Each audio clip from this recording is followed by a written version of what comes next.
Математика сабақ басталады. Бәрі қол көтеріп жатыр. Апай таққа білетіндерінен сұрап жатсам, артында сорлы дым оқымайтын бір бала екі қолын көтеріп жатыр екен. Сол комиссияны біреу байқап кешіресіздер.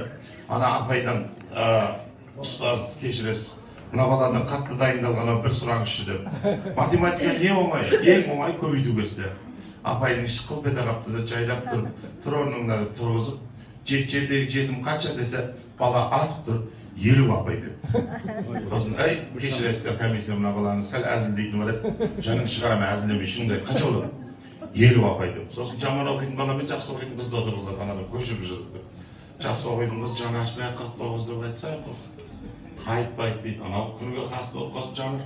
49 деп айтсай десе, бала ашуан қотырша. Өзім 50-ге көндірмей атқанда 49-ға қайтты бөлем.